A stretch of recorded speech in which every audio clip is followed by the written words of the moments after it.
नमस्कार दोस्तों। जैसा कि मैंने अपनी पिछली वीडियो में आपको एक ओवरव्यू दिया था कि हम क्या चीज़ें कवर करने वाले हैं, तो अभी ये वीडियो में मैं थोड़ी डिटेल में बात करने जा रहा हूँ उन 7 स्पोक्स की। तो सबसे पहले वो 7 स्पोक्स एग्जैक्टली हैं क्या? देखिए, आप जब बिज़नेस शुरू करते हैं आपके पास एक आइडिया होता है।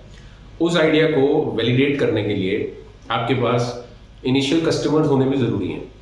अब इनिशियल कस्टमर्स आपके पास तभी आएंगे जब उसको मार्केट करेंगे, जिससे कि लोग आपके इनिशियल कस्टमर्स बने, आपको एक इनिशियल फीडबैक मिले, जिसके बेसिस पे आप प्रोडक्ट को और इम्प्रूव करें और इम्प्रूवमेंट करते करते करते आप अपने फाइनल लॉन्च तक पहुंचे। तो देखिए, सबसे पहली चीज़ क्या होती है? पहली चीज़ है कि आपका एक आइडिया होना ज़रूरी है। वो आइडिया का जो प्रेरणा होती है आइडिया की, वो ये होनी चाहिए कि एक कोई बड़ी प्रॉब्लम आप सॉल्व कर रहे हैं। जैसे फॉर एग्जाम्पल, वेस्ट मैनेजमेंट एक बहुत बड़ी प्रॉब्लम है इंडिया में। कंज्यूमर्स बढ़ते चले जा रहे हैं और वेस्ट बढ़ता चला जा रहा है। तो अब वेस्ट मैनेजमेंट को हैंडल करने के लिए आपको आइडिया आया कि आप एक पर्टिकुलर तरह के इलेक्ट्रॉनिक गैजेट्स जो लोग स्क्रैप करते हैं या मतलब बेसिकली डंप करते हैं, तो उनको आप कलेक्ट करेंगे।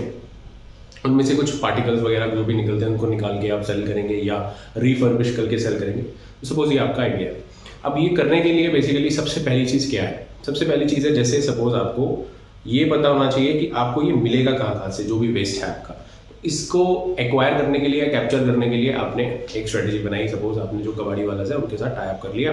कबाड़ी वाला जो थे वो इलेक्ट्रॉनिक आइटम्स बाय नहीं कर रहे थे, तो आपने क्या किया कि दो अच्छे प्रोफेशनल 4 या 5 लोगों से आपने, सिर्फ लिमिटेड लोगों से आपने टाइप किया और आपने एक लाइसेंस लिया। जो इसके लिए लाइसेंस मैंडेटरी होता है, डेफिनेटली कुछ चीज़ों के लिए लाइसेंस क्या चाहिए क्या नहीं चाहिए वो पता होना भी ज़रूरी है आपको बिजनेस शुरू करने से पहले।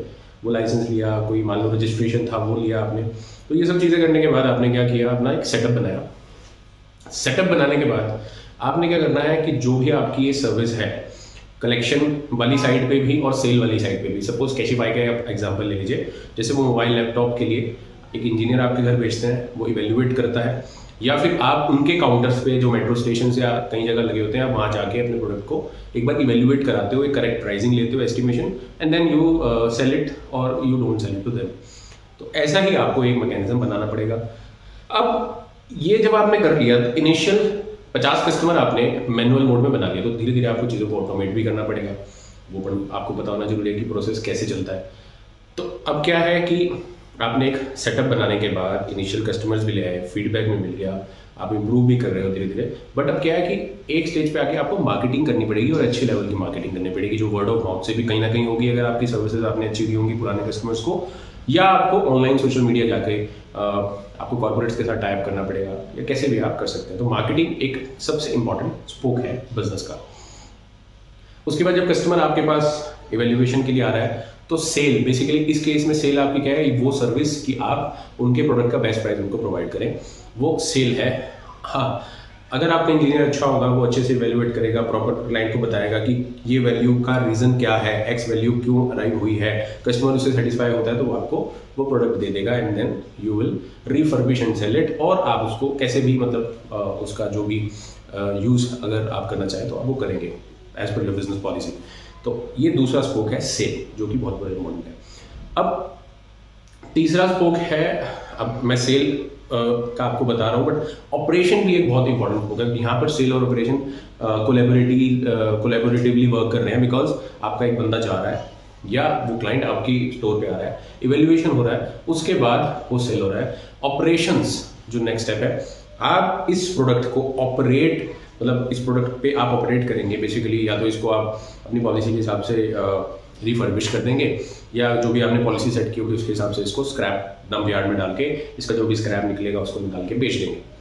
तो अगेन, अब सेटअप प्रॉपर बनाया होगा आपने, प्रॉपर सेटअप होगा तो ये सारा सिस्टम आपके यहाँ खट खट खट खट चीज़ें अपने आप होती रहेंगी।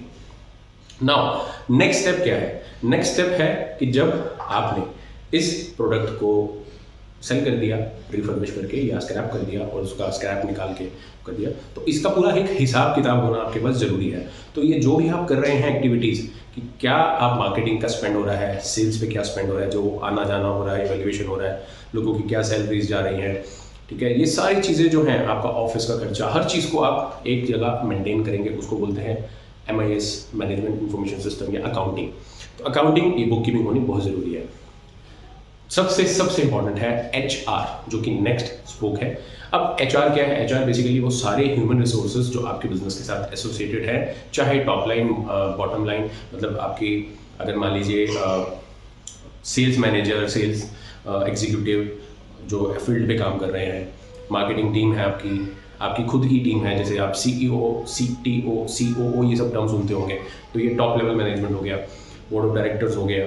तो ये सारे के सारे जो भी एचआर है जिनकी वजह से ये बिजनेस चल रहा है, तो ह्यूमन रिसोर्स मैनेज करना बहुत ज़रूरी है। आपको पता ही है कि एचआर करके एक डिपार्टमेंट भी होता है ऑर्गेनाइजेशन के अंदर, जिसमें ह्यूमन रिसोर्स मैनेजमेंट का पूरा हिसाब किताब मैनेज किया जाता है, पेरोल मैनेज किया जाता है।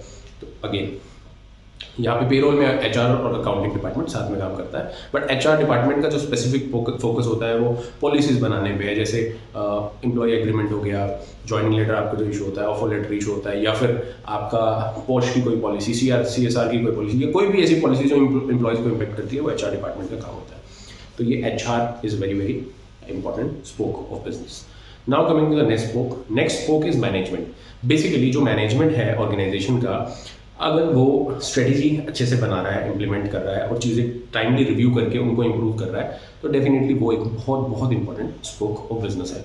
तो अभी मैंने आपको जो स्पोक ऑफ बिजनेस बताए, marketing, sales, operations, HR, accounting, management.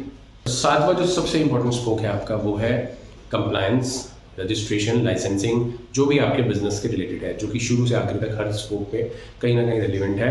आपको ये देखना ज़रूरी है कि क्या पॉलिसीज़ आपकी कंपनी के ऊपर एप्लीकेबल है, कौन सी तरह के लाइसेंसेज आपको लेने जरूरी हैं, उनकी compliances, filings, GST filing, income tax की फाइलिंग, लेबर लॉ कंप्लायंस की फाइलिंग, कोई डिस्प्यूट है, कोई लिटिगेशन है कंपनी के, कोई टैक्स का केस चल रहा है, आपको वो सारे के सारे मैनेज करने जरूरी है। तो कंप्लायंस लिटिगेशन भी एक बहुत बहुत आपका जो लीगल डिपार्टमेंट है, बहुत ही इंपॉर्टेंट स्पोक है बिजनेस के लिए।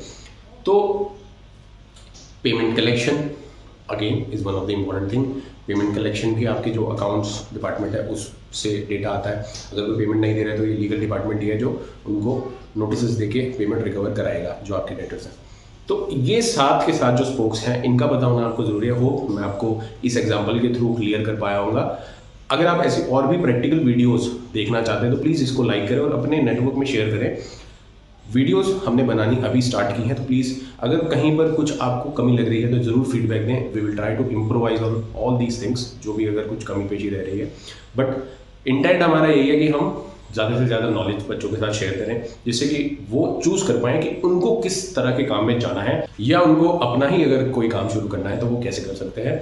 तो हमारा हमेशा से यही टारगेट था, है और रहेगा। We will help in generation of employment, we will help in creating entrepreneurs, and we will also help in creating experts of the startup ecosystem। तो हमारा 3 E's पे फोकस है और ये हमेशा रहेगा। और इसी कमिटमेंट के साथ मैं अलविदा कहना चाहूँगा। नमस्कार, मयंक वडेरा की ओर से टीम कॉर्पोरेटिव एकेडमी।